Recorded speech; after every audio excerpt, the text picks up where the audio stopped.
Have you ever felt like no matter what you do, it is never enough? You try to be kind, but they call you weak. You work in silence, but they call you distant.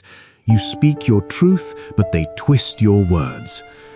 Many of us carry an invisible, exhausting burden, trying to satisfy everyone around us. If your heart feels heavy from carrying the opinions of others, stay with me.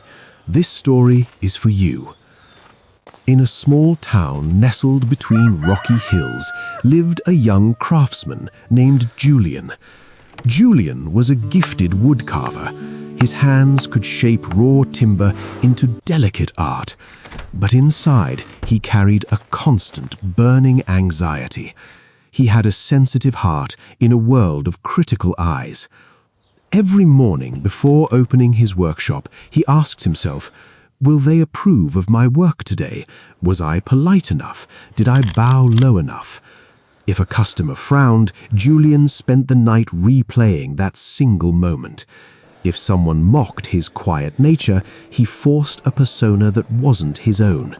He was living in his body, but his mind belonged to everyone else.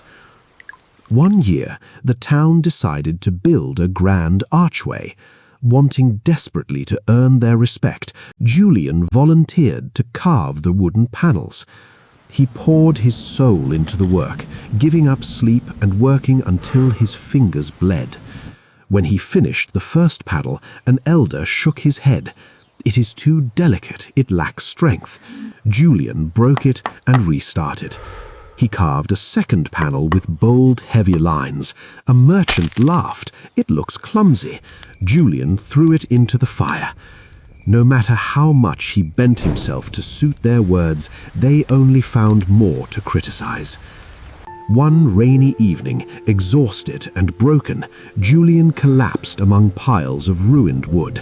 His spirit was gone. He had spent his life building a cage of approval, only to realize he had locked himself inside it.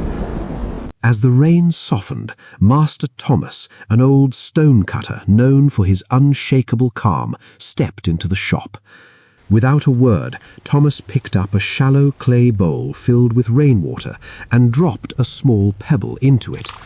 The water splashed violently over the edge, turning murky instantly.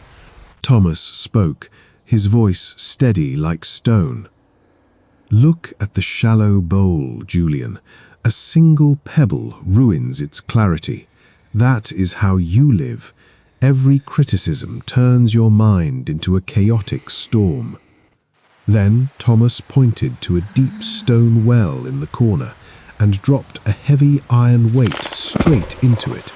The water rippled softly, but within seconds the surface became completely still, clear, deep, and undisturbed.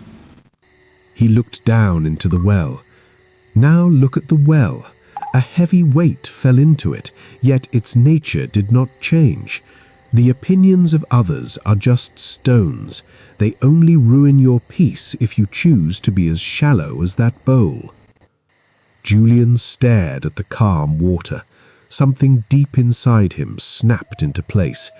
He realized that pleasing everyone wasn't humility, it was weakness. He was letting people who didn't care about his soul dictate his life. He stood up straight and took a long, deep breath. The world will always judge you. If you build something great, they will question your motives. If you succeed, they will call you arrogant. If you fail, they will say they saw it coming.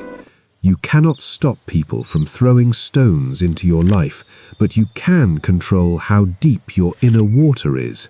Stop giving the remote control of your emotions to people who don't have to live with the consequences.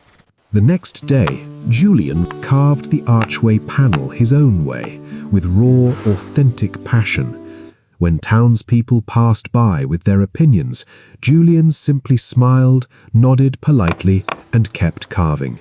He moved with a quiet, unbothered grace, his mind as still as the deep stone well. Be deep like the water.